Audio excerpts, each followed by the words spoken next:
దేశంలో దళితులు, గిరిజనులు, ఆదివాసీలు, బలహీన వర్గాలు, మైనార్టీలను దృష్టిలో పెట్టుకొని ఆనాడు డాక్టర్ బాబాసాహెబ్ అంబేద్కర్ గారు ఒక గొప్ప రాజ్యాంగాన్ని మనకు అందించడం జరిగింది.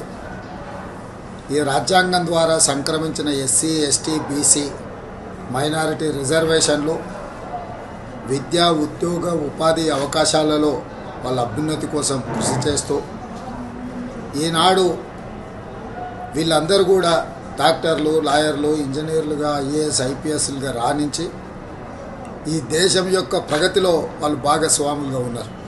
ఈరోజు భారతీయ జనతా పార్టీ దేశంలో 400 సీట్లు సాధించడం ద్వారా రాజ్యాంగాన్ని మార్చాలనే కుట్ర చేస్తున్నది.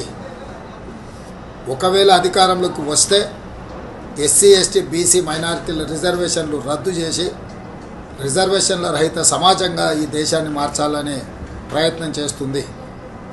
అందుకే 4 కోట్ల తెలంగాణ ప్రజలకు నేను విజ్ఞప్తి చేస్తున్నా. తెలంగాణ సమాజం అందరూ కలిసికట్టుగా కాంగ్రెస్ పార్టీకి శ్రీమతి సోనియా గాంధీ, శ్రీ మల్లికార్జున్ ఖర్గే గారు, శ్రీ రాహుల్ గాంధీ గారి నేతృత్వంలో ఎన్నికల బరిలో దిగిన ఇండియా కూటమిని గెలిపించడం ద్వారా ఎస్సీ, ఎస్టీ, బీసీ, మైనారిటీ రిజర్వేషన్లను కాపాడుకోవడం, మన రాజ్యాంగ స్ఫూర్తిని డాక్టర్ బాబాసాహెబ్ అంబేద్కర్ గారు ఇచ్చిన ఆలోచన విధానాన్ని ముందుకు తీసుకెళ్ళాలి. కాబట్టి మిత్రులారా, మీరందరూ కూడా కాంగ్రెస్ పార్టీకి అండగా నిలబడి 13 తారీఖు నాడు జరగబోయే ఎన్నికలలో కాంగ్రెస్ అభ్యర్థులను గెలిపించాల్సిందిగా మీ అందరికీ నేను విజ్ఞప్తి చేస్తున్నా.